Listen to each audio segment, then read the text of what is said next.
tal y como tú estás. Él con su gracia te quiere cambiar. En su amor encontrarás sanidad. Dale a Cristo, tu vida la quiere cambiar. Lirio de los valles, un refugio para tu corazón. Lirio de los valles, un refugio para la familia.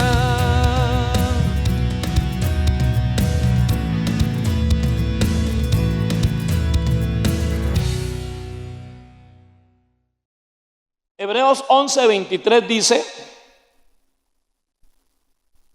por la fe Moisés, cuando nació, fue escondido por sus padres por 3 meses, porque le vieron niño hermoso y no temieron el decreto del rey.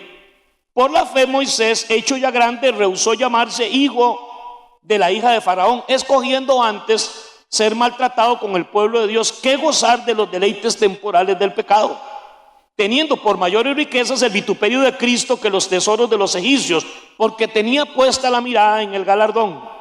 Por la fe dejó a Egipto, no temiendo la ira del rey, porque se sostuvo como viendo al invisible. Amén. Quiero hablarles hoy y quiero corregirme, porque ayer dije que fue la última vez y no. La primera vez que yo prediqué este sermón, aquí tengo la fecha, fue el 15 de noviembre del 2009, hace ratillo ya. 15 de noviembre del 2009. Y este tema tiene que ver con nuestra identidad como personas, como servidores de Dios. Porque si hay algo que a mí me queda claro, es que Dios quiere usarlo a cada uno de ustedes. Y que una de las mayores y más extraordinarias experiencias de un ser humano es ser usado por Dios. Y esa persona puede ser cualquiera, porque la palabra cualquiera en la Biblia no es como nos suena a nosotros, que incluso utilizamos la palabra cualquiera para despreciar a otro. Eso es un cualquiera, eso es una cualquiera. Pero Jesús utilizó muchas veces la palabra cualquiera. Cualquiera que quiera venir en pos de mí, niegue a sí mismo, tome su cruz y sígame. Cualquiera que poniendo la mano en el arado y vuelva a dar atrás, no es digno de mí. Vengan todos, cualquiera. Porque el Señor es el único que tiene poder para agarrar a una persona con un pasado imperfecto como el suyo y como el mío, y cambiarla, perdonarle todos sus antecedentes y hacer que el futuro de este ser humano, por quien tal vez la sociedad, la familia no daba una peseta, Dios es capaz de cambiar todo aquello y ponerlo en una posición de autoridad y de bendición para otros. Eso solamente el Señor lo puede hacer. Por eso una de las frases que más me caló el corazón en estos sermones parte 1 y parte 2 de que Dios puede usar a cualquiera, es esa frase que dice: no existe un santo sin pasado ni un pecador sin futuro. Todos los santos de Dios, todos los santos de la Biblia y los de ahora tuvieron un pasado vergonzoso, muchos. Y hoy son gente buena. No os hagáis que yo casi todos ustedes los conozco y sé que el que no tuvo dinga, tuvo mandinga. Y otros las dos juntas, dinga y mandinga. Unos más groseros. Aquí hay personas que ni siquiera su esposa sabe lo que fueron ustedes, y es bueno que no lo sepa.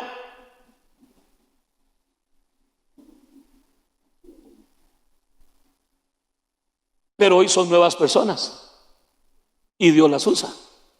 Y les di una lista de 3 convictos. No fue un delito, no fue una sentencia por duda. No, fueron convictos de asesinato en primer grado.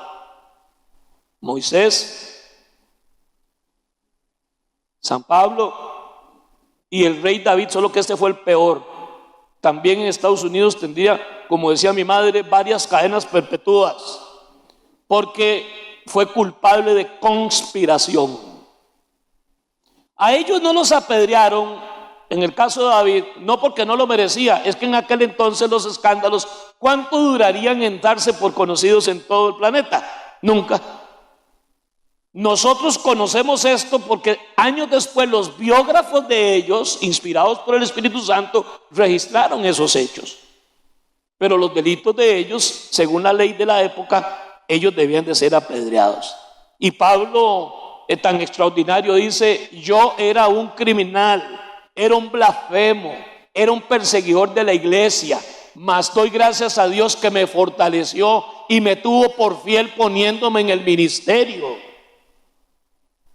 Y eso, hermanos, nos puede a nosotros dar la tranquilidad y el gozo y la paz de saber que nuestro pasado ha sido perdonado y que automáticamente nos ubica en una posición futura de bendición. Por eso no hay santo sin un pasado, ni un hombre o mujer tan pecadora que no tenga futuro. Dios tiene para todos nosotros un futuro extraordinario. Pero hay varias cosas que hay que resolver en la vida que tienen que ver con la identidad nuestra. Y la primera de ellas, hablando de Moisés, aquel hombre de la Biblia que aún los judíos lo tenían mayor que cualquiera otro, y en los tiempos de Jesús ellos creían que Moisés era superior a Cristo hasta que Cristo se los aclaró. Moisés, el hombre que saca a Israel de Egipto por la mano poderosa de Dios. Moisés, el hombre a quien le dio los 10 mandamientos. Y por favor, hermanos, quiero que no piensen en esta mañana hasta donde puedan, porque será muy complicado que ustedes no relacionen este sermón con la película de los 10 mandamientos de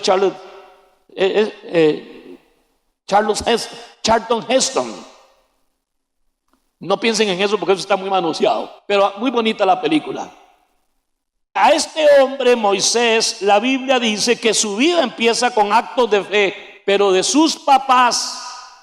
Por la fe los papás de Moisés, la fe no era de Moisés, Moisés era un bebé, no tenía fe. Por la fe Moisés fue por sus papás escondido porque notaron algo especial en él, que era un niño hermoso. Pues todos los bebés son hermosos, pero este tenía, yo no sé si es que era grandote o yo no sé qué era, pero ellos lo vieron muy especial. Bueno, para los papás todos los hijos son especiales, pero ya Moisés tenía a Aarón, su hermano mayor, y a María. Él era como el tercero de la casa, de la familia. Y dice que lo escondieron por 3 meses. ¿Por qué? Porque había un edicto del faraón que a todos los varoncitos que nacieran había que asesinarlos.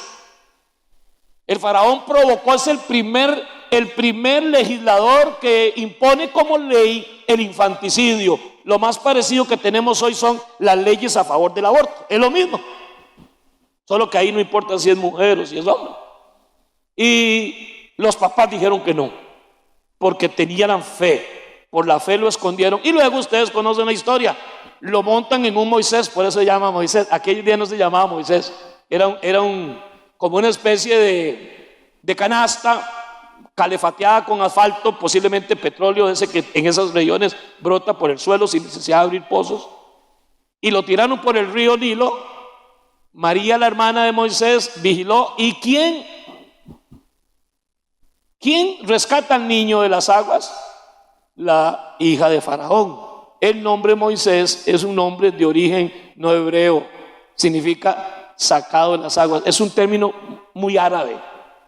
Le pusieron Moisés porque fue sacado de las aguas y fue criado por la hija de Faraón. Pero después de un tiempo poco, ¿a dónde llevaron el chiquito a ser terminado de criar? Sobre todo hasta el tiempo en que el niño se es amamantado, donde su mamá Jocabet, se llamaba la mamá de Moisés, que es el término muy parecido al nombre de Jehová, Jocabet. Y ella termina de crear a su hijo. Pero llegó un momento donde Moisés tiene que desarrollarse porque fue encontrado, adoptado por la hija de Faraón. En sucesión del trono era el tercero, era el bisnieto no biológico del Faraón. Y es criado y educado.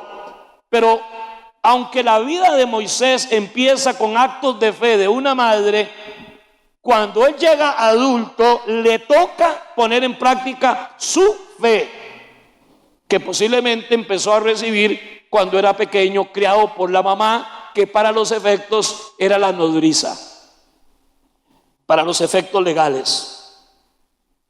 Cuando él es grande, él tiene una conciencia, nada tiene que ver con la película de los 10 mandamientos, de que él no es egipcio, que por alguna razón es egipcio y está en el palacio del faraón, pero él es hebreo, su sangre es de esclavos, es hebreo.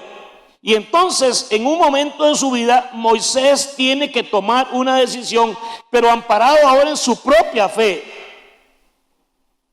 En el versículo 24 leímos: por la fe Moisés, ya adulto, ya grande, ya no bebé.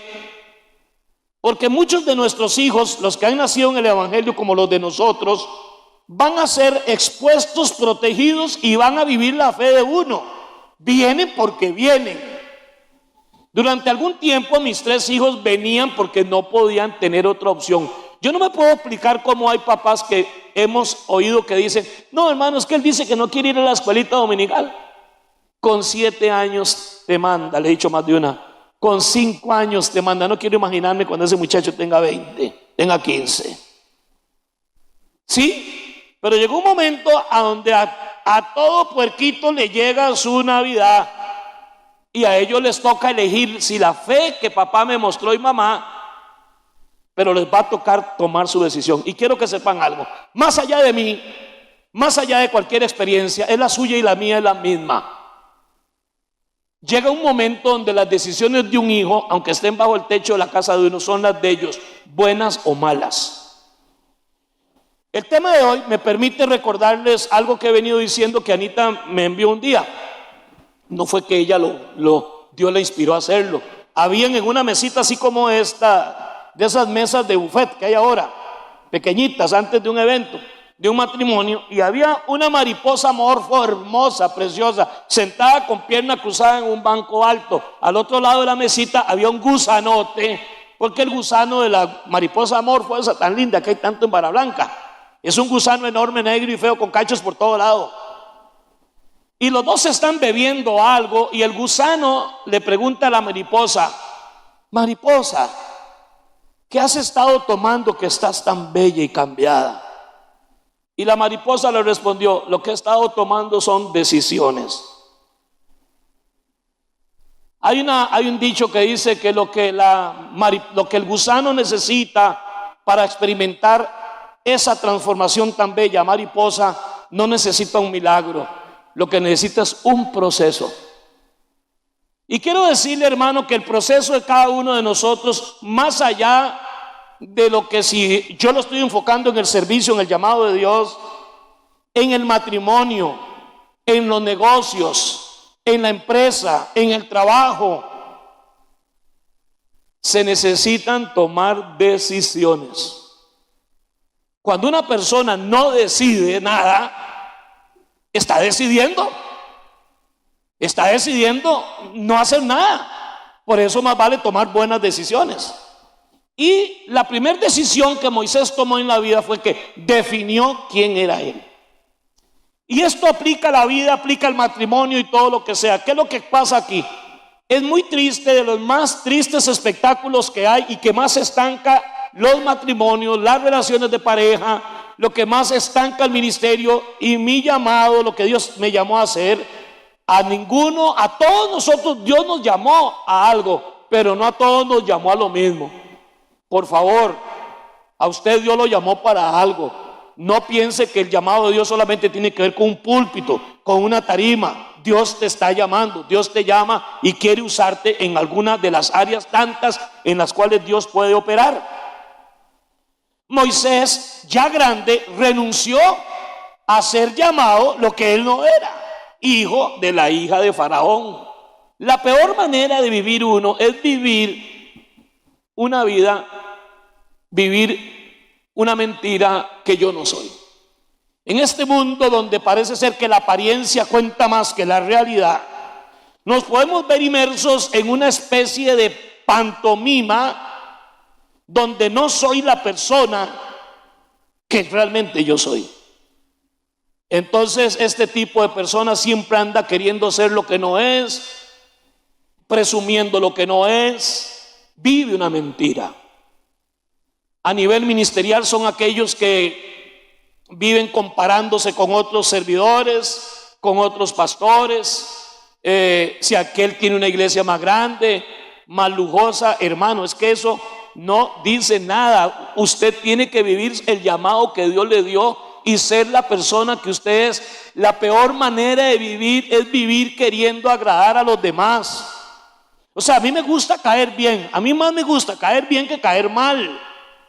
Pero yo no debo vivir por agradar a la gente. Durante mucho tiempo, cuando yo era un pastor joven, yo soy pastor desde que tenía 18 años.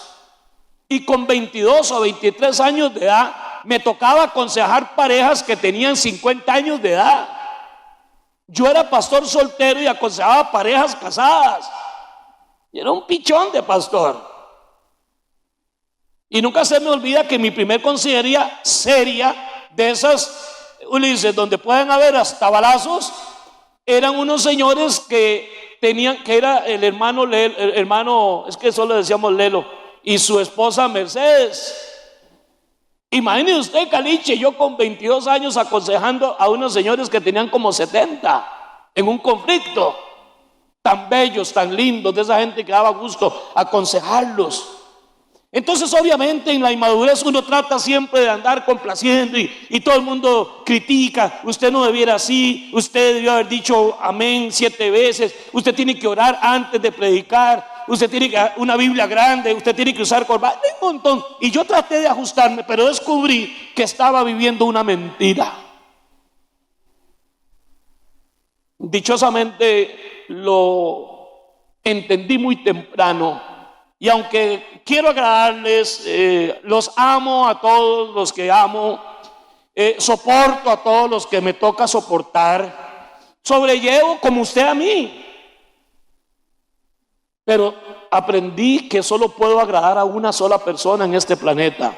Siempre podré agradar a Dios y algunas veces agradar a los hombres, ni a la doña de uno, Juan.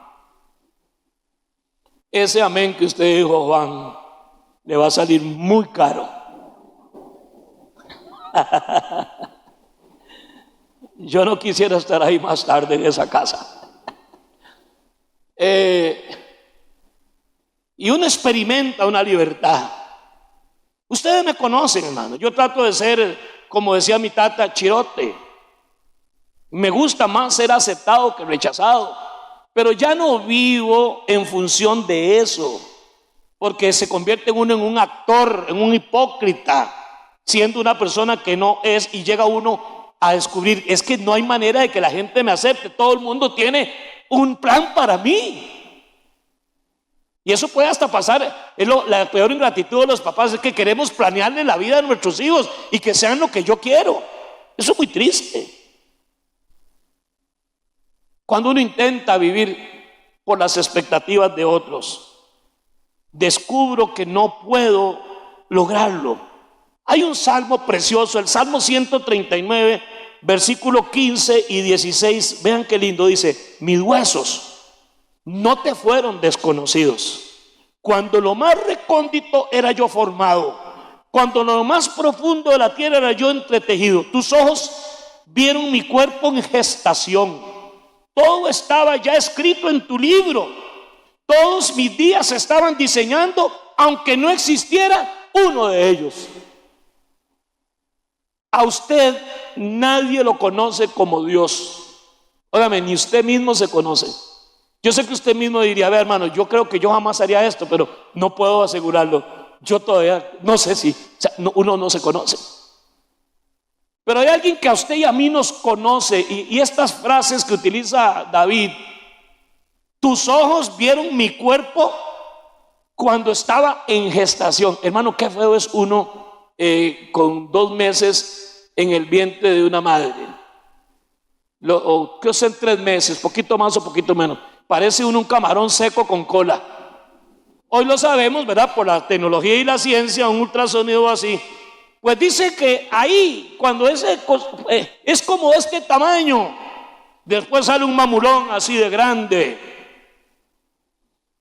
Y aquella alegría que producen la parejita con sus hijos, primero, segundo, cuarto, todos es la misma alegría. David da una palabra profética, una palabra de verdad que se adelanta hace 3000 y pico de años al descubrimiento del ultrasonido. La posibilidad de que alguien vea ese proceso en estación, ya David nos habla de ella y dice: Dios, mientras yo me estaba gestando ahí en el útero de mi madre, cuando estaba apenas entretejiéndose las células, las partes de mi cuerpo, ahí Dios estaba viéndome y me conoció, y en su libro apuntó lo que iba a ser mi vida, aunque todavía no hubiera pasado un solo día. Dios te conoce, hermano. Así que cuando Dios le dice a usted que te quiere usar y te va a usar y te anima y te desafía a que levantes la mano y le digas: Dios mío, úsame en lo que quieras, Él sabía lo que usted era. Ni sus papás lo supieron nunca. Y desde esa premisa, hermanos, que yo afirmo que tenemos que tomar decisiones en la vida para experimentar esa transformación, ese cambio. Primero, se sostuvo con la fe de sus papás, pero cuando ya era grande, tuvo que tomar decisiones propias de un adulto, y lo que hizo fue rechazar ser llamado el hijo de quien no era. Él era hijo de una pareja de esclavos hebreos, de una mamá piadosa y temerosa llamada Jocabed, y así voy a vivir. Y esa decisión lo llevó a perder los privilegios, quizá el ascenso al trono de Egipto, riquezas, fama, mujeres y todo lo que quiera. Rehusó ser quien no era. Hermano, el primer paso, entre otros, a desarrollar, a crecer y a ser fructífero es: hermano, deje de vivir una mentira, deje de aparentar lo que no es, deje de envidiar, deje de andarse comparando, sea lo que es, con respeto y con consideración. Los que a usted lo aman quieren amarlo a usted y no a otro. Como hoy tristemente se descubre: no conocí a mi esposo hasta el día que nos divorciamos, no conocí a mis hijos hasta el día de repartir la herencia, y a mis amigos no sabía que tenía uno o ninguno en los tiempos difíciles. Porque es una situación muy complicada. Todos queremos dar una apariencia, pero no hay mejor camino que la autenticidad. Yo no estoy hablando de que siga siendo malcriado, vulgar, fornicario, adúltero y borracho. No. Yo no estoy hablando de pecado. Ya tenemos bien claro que al venir de Cristo eso cambia. Lo que estoy hablando es de tu identidad, de la persona que tú eres. Sé tú mismo. No vivas para complacer a los demás. No vivas una mentira. Dios no quiere que usted sea quien no es. Amén. Algo así como que tienes que amar, tienes que abrazar la persona que... Y ahí aparece una palabra que es la palabra renunció. Renunció a ser llamado hijo de la hija de Faraón. Ese es el primer verbo. Pero cuando uno renuncia, a veces duele. Pero cuando usted renuncia a algo, siempre viene algo mejor cuando lo haces para la gloria de Dios. Amén. Dígale a su hermano con todo respeto, ojalá que no sea el que vino con usted, su esposa, su hija, vuelva y busque a alguien y le diga: tienes que ser tú mismo.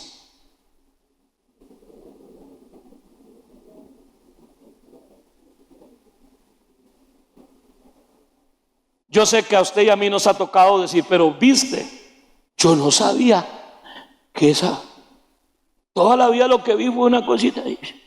Pero Dios, se le salió Chucky.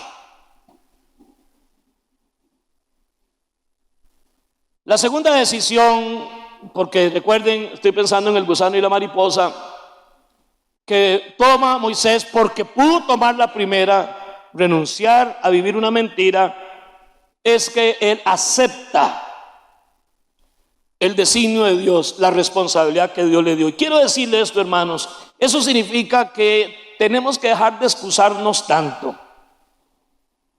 Hay personas que viven toda la vida echándole la culpa a los demás. Escuché a alguien decir un día: es que ese viejo que puso la cantina enfrente tiene la culpa que mi hijo no salga ahí de beber guaro. Oigan ustedes a esta, como dicen en Colombia, oigan a tu tía. oye a tu tía. O sea, el culpable es el que puso la cantina. Mire, si el hombre no quiere dejar de echárselos, así tenga que ir hasta Turrúcares a pie, allá va a beber guaro, o lo fabrica en el patio. Siempre suelo decir, cuando hablo de excusas, que la sangre de Cristo no limpia excusas. La sangre de Cristo tiene poder para limpiar pecados, no excusas. Y una señal muy característica de un perdedor es que siempre se excusa y acusa. Se excusa y acusa. Sí, yo sé, pero es que a mí me hubiera tocado unos papás. El otro día me dice una persona, qué buen gusto tiene este chavalo. Digo yo, mire, yo creo que yo tengo mejor gusto que él, solo que él es millonario y yo no.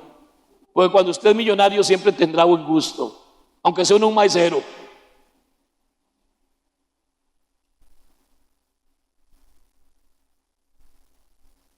Dejemos de estar echándonos la culpa. Vamos a poder lograrlo, ¿sabe cuándo? Cuando yo decida ser quien soy y no vivir una mentira. Eso me va a permitir a mí decir, si no, la verdad es que yo tengo que dejar de victimizarme y asumir la responsabilidad de mi vida y aceptar que esto y esto y esto. No tengo que darle cuenta a nadie, yo no tengo que vivir agradando a nadie, tengo que agradar a Dios y voy a aceptar, Señor, soy un cara de barro. Punto. Esto. Y cuando Dios escucha esa oración, no, tal vez no le diga carebarro. Pero si yo soy carebarro, pues soy carebarro. Y hay otros que no son carebarros, son todos de barro. Le decía a una hermana ahora en Puerto Rico, estaba muy enferma ella y el esposo, muy graves. Le decía, lo único que nos queda hacer en la vida muchas veces es hacer lo que mejor sabemos hacer. ¿Qué, pastor? Le digo, orar. Aunque yo creo que las oraciones de la mayoría de nosotros son medias complicadas, pero no importa, con solo que usted sepa que usted puede hablarle a Dios a cualquier hora del día y hablarle lo que hay en su corazón, no hay problema, usted lo hace bien hecho. ¿Por qué? Usted a Dios le ora al revés y Él le responde al derecho. Así que la ciencia de una oración escuchada por Dios no tiene nada que ver con verborragias, no tiene nada que ver con tono de la voz, no tiene que ver nada con posturas físicas. El secreto de la oración es un corazón expuesto a la realidad de que Dios a mí me conoce, no le puedo mentir y que puedo decir a mente, sinceramente, Señor, aquí estoy yo con mi fracaso, con mi nada, frente a tu todo. Ten misericordia de mí. Amén. Aceptar la responsabilidad. En los últimos días no me gustó que algunos juristas de Costa Rica, para tratar de atacar al gobierno, seguro, lo que les dé la gana, a mí eso no me interesa, dijo que todos nosotros, la sociedad costarricense, somos los culpables y responsables de todos los sicarios de Costa Rica. ¿Ustedes lo oyeron que lo dijeron? Son ustedes, los costarricenses, somos los culpables de la criminalidad, de el narcotráfico, de los asaltos. Y yo dije, ese muerto no lo cargo yo. La Biblia dice, toda alma que pecare, esa morirá. No se diga más este dicho en Israel, los padres se comen las uvas y a los hijos les da el calambre en las encías. No, cada uno es culpable y debe llevar su culpa ante el Señor y Él nos libra de la culpa. Es cierto, hermanos, hay un dicho que dice, dime con quién andas y te diré qué fumas o quién eres. Claro que las malas compañías corrompen las buenas costumbres, pero al final es mi decisión decirle que sí o que no a una tentación o a una invitación ilícita. Ay, es que papá fue un tapiz, por eso yo soy un borracho. Yo conozco muchos hijos de padres alcohólicos que odian el licor precisamente y nunca beben guaro. Y conozco papás que nunca bebieron guaro y el hijo les sale borracho. Porque cada uno al principio es un bebé, pero cuando uno llega grande tiene que tomar decisiones, con fe o sin fe, Pero tenemos que asumir nuestra responsabilidad y dejar de andar culpando que mamá, ya se murió la señora, ya el abuelo es difunto, ya esa persona se fue a otro lugar, esa ex esposa ya se fue, se ha casado como con 4 y usted con 7. Usted deje de andar culpando a los demás, hágase de una sola vez responsable de usted y de sus decisiones. Rehusó ser llamado hijo de la hija de Faraón y prefirió ser maltratado con el pueblo de Dios antes de disfrutar de los efímeros placeres del pecado. El segundo verbo que aparece ahí es preferir. Rehusó, prefirió. Cuando usted prefiere algo es porque lo pone por encima de otra cosa. Tenemos que preferir hoy, en virtud de que sabemos quiénes somos en Dios y en Cristo Jesús. Yo sé lo que yo era, pero ya el pasado mío fue perdonado y el suyo también. En virtud de que yo soy la persona que Dios dijo que yo fuera, voy a decidir vivir mi vida y aceptar mi responsabilidad. Renuncio a esto, hermanos, y todo aquel o aquella persona que primero determina quién es y entiende quién es, intenta ser quien es y no lo que no es, le va a ser un poco más fácil aceptar con responsabilidad los errores, el pecado y los desaciertos. Aquí hay una frase, hermano, muy linda, y es que cuando Moisés era pequeño, Dios lo escogió a él y él no sabía. Desde el vientre de su madre, Dios escogió a Moisés, pero cuando era grande, mi amado hermano Randall, a Moisés le tocó escoger a Dios. Todos ustedes fueron escogidos por Dios desde cuando estaban en el vientre de la madre. Los conoció y los escogió y escribió un libro para usted. Pero hay un momento donde a usted le toca escoger a Dios. Tiene que ver con el día que aceptamos a Cristo, pero puede ser que hace 20 años, 15 años, 10 años, usted aceptó a Cristo, pero todavía no ha escogido a Dios. No lo ha preferido a Él. Es un tema de preferir al Señor. Y eso es cuando nosotros lo sabemos. Por la fe Moisés, ya adulto, renunció a vivir una mentira y prefirió sufrir por Cristo como un esclavo, aunque Cristo no existía, dice, como viendo al Mesías, antes de disfrutar los placeres efímeros del pecado. Vamos, hermanos, todos nosotros a atravesar circunstancias y situaciones que no tendremos control. Hasta que usted y yo no entendamos que hay cosas que usted no tiene el control. Nunca tuviste el control de tus hijos, solo cuando eran pequeños. Pero hay cosas que se salen de nuestro control, hermano. Y esas cosas que usted no puede controlar, bien hacemos en renunciar y dejarlas en las manos del Señor. Cuesta, pero no hay nada que usted renuncie por Dios que no sea usted bendecido por esa renuncia, si es para Dios. Renunciar a un vicio, renunciar a una relación, renunciar a una manía, renunciar a una vaina que ya enchila, y usted renuncia. A partir de ahí usted va como su vida, empiezan a fluir las bendiciones que Dios siempre ha querido para usted y para mí. Escuche, hermano, como un bebé necesitó la fe de sus papás. Pero llega un momento, hermanos, donde usted, nuestros hijos, les tocará vivir su propia fe que sus papás les enseñaron. Por eso me llama la atención tanto padre de familia, demasiado diría yo, no traen a los niños a la escuela dominical. Ellos creen, los tienen en ballet, en gimnasia, en esgrima, en natación, en fútbol. Casi todos los papás piensan que ese es Neymar. Solo nace un Neymar cada 70 años y en Costa Rica no nacen de esos. Ramón. Pero por esa razón no hay niños en escuela dominical. Por esa razón ahorita están las escuelas de fútbol llenas y los papás haciendo barras. No estoy diciendo que sus niños no aprendan estas cosas de arte, si es bonita. Pero escuche, hermano, la mejor decisión que usted puede hacer por sus hijos es exponerlos a la palabra de Dios. Porque como está el mundo, más antes que antes, a ellos les va a tocar renunciar y tomar decisiones. Son chiquillos que podrían ser bienaventurados o muy salados. porque no son ni católicos ni evangélicos, no van a escuela dominical, jamás se van a bautizar, mucho menos a hacer la primera comunión. Y cuando se casan, el cura los obliga a que tienen que bautizarse y hacer la primera comunión, los curas de verdad. Y ahí es más de uno, a mí me ha llamado, me ha escrito: pastor, ¿usted me puede certificar que yo me bauticé? Parece que es un cura muy bueno que hay en Ciudad Quesada. Es que dice el cura que le mande una carta que usted diga que yo lo bauticé. Como que el cura sabe que lo importante es bautizarse. ¿Y por qué? Al propio, porque me quieren tapar como que si yo fuera estúpido. Es que si no, no me casa. Ahora una mujer y un hombre de 24 años apostata de la fe por casarse con una muchacha o un muchacho.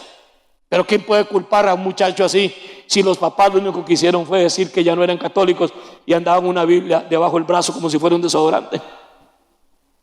A todos nos va a tocar, hermanos, tomar una decisión en las diferentes encrucijadas que la vida nos ponga.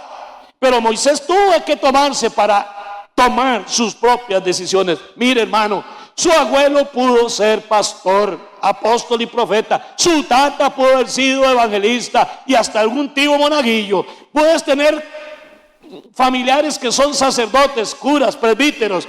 Su mamá pudo haber sido una mujer de fe. Pero el tema es que la fe de ellos te acompaña hasta cierto momento. Nos toca a usted y a mí tomar decisiones. Estamos aquí, hermanos. Debe estar culpando a los demás y hágase cargo de quien usted es y diga: no tiene que darle cuentas a nadie. Señor, la verdad es que yo estoy así porque yo me lo busqué y porque fui grosero con papá y mamá.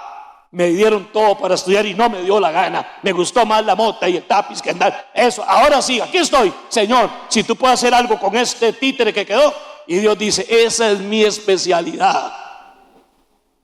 Agarrar vidas hechas pedazos y restaurarlas, darles una nueva identidad en Cristo y hacerlas gloriosamente valiosos a los ojos de Dios, a los ojos de los que les rodean, hasta sus propios ojos, para la gloria de Dios.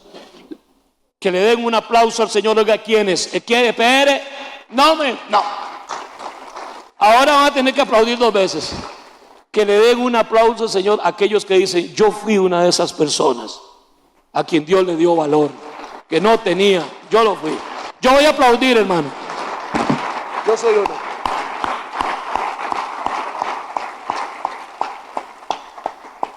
Le aplaudimos al gol, le aplaudimos a más de una cosa, y algo como lo que yo pedí aplaudir, que nunca pido aplausos. A muchos les pesó mucho la mano, o debe ser que no, eran demasiado cargas. La tercera decisión que Moisés tuvo que tomar, que resolvió de su vida, por lo que pudo hacer antes, pudo hacer lo tercero. Porque el que puede lo más, puede lo menos. Un principio de derecho. Puede más, puede menos. Él dejó bien clara cuáles iban a ser los valores que iban a guiar su vida. O sea, él dijo: estas van a ser mis prioridades. Si yo le dijera a usted: haga una lista de los 10 valores con los cuales usted rige su vida. Algunos me dicen: no sé ni de qué está hablando. Sí, usted tiene valores aunque no lo sepa describir. Moisés describió que uno de los valores que iba a guiar su vida era la fe. Que otro de los valores que iba a guiar su vida era la lealtad y la fidelidad a Dios, a pesar de que tenía errores. Moisés decidió tener algunos valores muy claros, que después de conocer a Dios, seguirlo y entregarlo a Él merecía todo. Él lo conoció en la zarza ardiente, ¿recuerdan? Ya grande, ya habiendo rehusado a los placeres efímeros del pecado, ya habiendo rehusado a vivir quien Él no era. Por el asesinato lo exilian al desierto, y en el desierto ahí conoce a Séfora, se casa, tienen un par de hijos, pero ahí, antes de toda esta historia, él se encuentra con Dios en medio de la zarza ardiendo, que le habla desde el centro y le dice: Moisés, Moisés, quita el calzado de tus pies, porque el lugar que estás pisando, tierra santa es. Él valoró su vida, él estableció su vida en valores, no en sentimentalismos, no en preferencias. Es que hay gente que quiere que la vida los complazca a ellos en todo. Voy a decir, entre tantas cosas, algo que, créame, si lo entiende mejor, Si no lo entiende, con mucho gusto se lo intentamos explicar, pero si lo que es que no le gusta, ¿qué puedo hacer yo? No le gusta. Pero voy a decirle esto. Hay una enfermedad, es una única enfermedad, la cual Dios nunca va a sanar. ¿Oyó? Hay una enfermedad que usted posiblemente un día va a padecer, que ni le pase por la cabeza, no te va a sanar, punto. No importa si ayunas, si oras, no importa si resucita allí y Ávila y ora por usted, que es imposible. Hay una enfermedad de la cual usted y yo jamás vamos a ser sanados, y es la enfermedad que nos va a llevar a la tumba. Esa es la enfermedad, va a ser el vehículo que Dios va a usar para que tú te reúnas con Él en el cielo por los siglos de los siglos. Amén. Por eso es que oramos y oramos, y hay gente que llega un momento donde dice, están en una situación tan triste que uno mismo dice, ay Dios mío, ¿por qué no te lo llevas? Estás sufriendo tanto. En el versículo 26 del capítulo 11 de Hebreos dice, consideró que el oprobio por causa del Mesías era una mayor riqueza que los tesoros de Egipto, porque tenía la mirada puesta en la recompensa.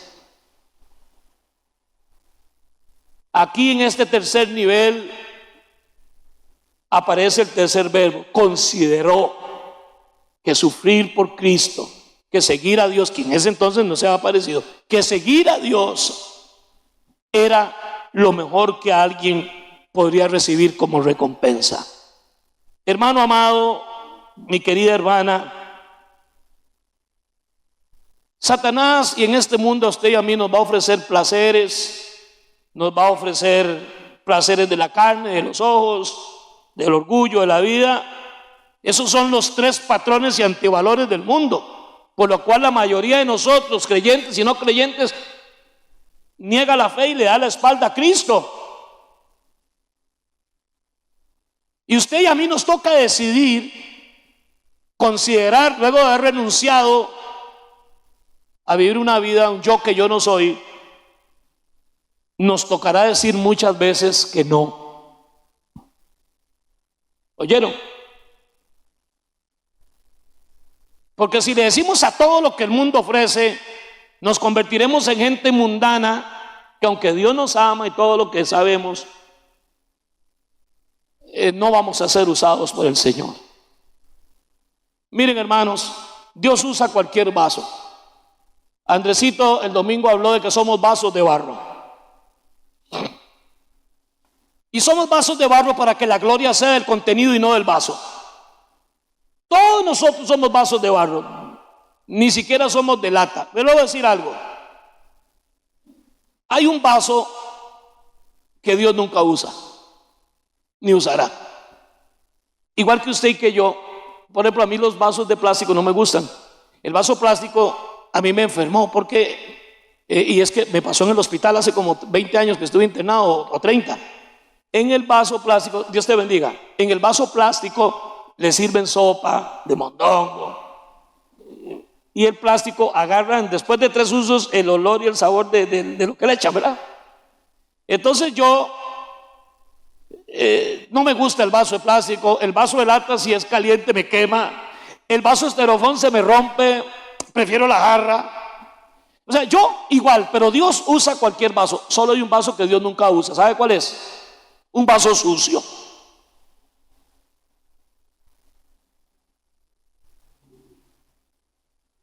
Porque usa un vaso de barro. Yo tomé una bebida allá en Ciudad de México, un pueblito, que le dije al hermano David también, David, lléveme a un pueblo no muy lejos de aquí, que sea como estar en los pueblos de Pedro Infante.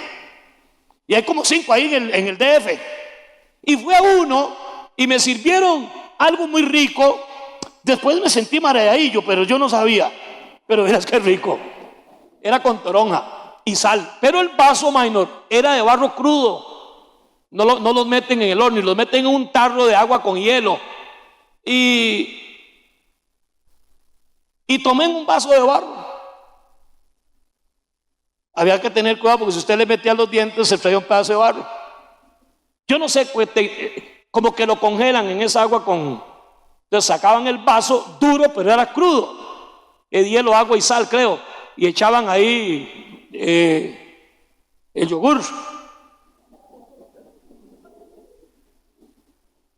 He tomado en vasos de barro, en vasos de lata, en vasos de bambú, pero sí hay un vaso que yo no tomo nunca.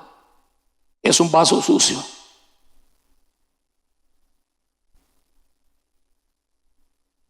Esta es nuestra misión. Dios quiere usarnos. Y no importa si eres de barro, carebarro. Lo que nunca usa Dios es un barro sucio, un vaso sucio. Y eso le ayudó a Moisés, número 4, a escoger quién iba a ser la máxima autoridad en su vida. Bob Dylan, ¿cuántos de ustedes escucharon a Bob Dylan? Levanten la mano los que un día saben quién es Bob Dylan. Bob Dylan es un rockero, ya estará vivo, todavía hace rock. Bob Dylan en una canción decía esto: tú servirás a alguien, tal vez sea al diablo o tal vez sea al Señor, pero siempre vas a servirle a alguien. Jesús en Mateo 6:24 dice: ninguno puede servir a dos señores, porque odiará a uno y amará al otro, se dedicará a uno o despreciará al otro. La verdad es que usted y yo le estamos sirviendo a alguien. A los dos no se les puede servir al mismo tiempo. Moisés estableció que Dios sería su autoridad y la guía de su vida. Versículo 27: por la fe salió de Egipto sin tenerle miedo a la ira del rey, pues se mantuvo firme como si estuviera viendo al invisible. Hermanos, si Moisés no hubiera tomado las decisiones que él tomó, nadie lo recordaría, nadie sabría que existió. Si Moisés no hubiera tomado las decisiones que tomó, vivir quien él era, un esclavo y no un sucesor del trono, tomar la responsabilidad de sus actos, decidir cuáles eran las prioridades, los valores que iban a guiar su vida, su fe, su amor, su entrega a Dios, y por lo tanto declarar que la autoridad máxima de él iba a ser Dios y no el faraón Ramsés. Si él no hubiera tomado estas 4 decisiones principales que usted y yo también tenemos que tomar, hermano, hermana, Moisés sería una momia más en algún museo en Egipto o en Inglaterra. Sería una momia como Tutankamón o Ramsés, pero no fue así. Dice la Biblia que cuando Moisés murió, él agarró su cuerpo y lo escondió y puso a un ángel para impedir que Satanás quería ese cuerpo, quién sabe para qué diablos, literalmente. 3500 años después, oigan esto, hermanos, allá en el monte Tabor, en Tierra Santa, muy cerca de Jerusalén, y estando Pedro, Jacobo y Juan y Jesús, una nube llenó ese lugar. Y de repente aparece Moisés, muerto hacía 3500 años. Si no hubiera sido una momia, pero no era una momia, era un alma viviente. Y aparece Moisés, que murió 3500 años atrás, más o menos, y Elías, que no murió, pero se lo llevó el Señor vivo al cielo, hacía como 500 años, poco más o poco menos, y Jesús, que estaba ahí. Pedro, Jacobo y Juan los vieron, y dice esto, que Moisés, Elías y Jesús estaban hablando de lo que Cristo le iba a pasar la semana siguiente en Jerusalén. Eso dice la Biblia que hablaban. Dije, no especule ni deje que nadie le diga yo recibí del Señor. Hablaban de lo que iba a pasarle a Cristo. ¿Qué le iba a pasar a Cristo la semana siguiente? Su muerte y resurrección y todo aquello. Pero desaparecieron Moisés y Elías, vivos. Un muerto vivo y un vivo que no murió nunca, y uno que todavía no había muerto, y los tres con una misma naturaleza. Muerto vivo, vivo que nunca murió Elías, y alguien que estaba vivo y todavía no se había muerto, y los tres idénticos, glorificados por una ligereza de Pedro. Señor, hagamos 3 enramadas, una para ti, una para Elías y otra para Moisés. Desaparecieron Moisés y Elías y quedó Jesús solo, y una voz del cielo dijo: este es mi hijo amado. No es ni Moisés ni es Elías, este es mi hijo amado en quien tengo complacencia. A él oíd. Hermanos, yo le voy a decir quién es usted más o menos. Cierre sus ojos por un momento si quiere.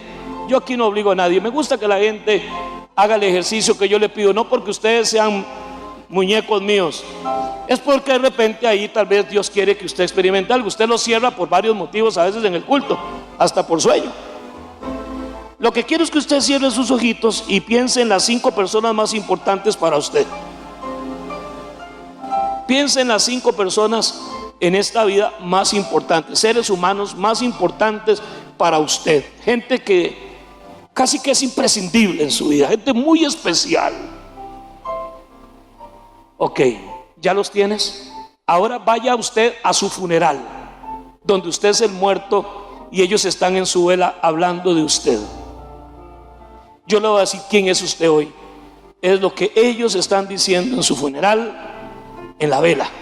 Sea que estés en ataúd de peluche o en un jarrón de lata, lo que la gente, esa gente importante, porque va a llegar gente que ni te conoce, porque por los motivos que sea, pero esa gente que es tan importante para usted, lo que ellos van a decir el día de su funeral, ¿qué estarán diciendo?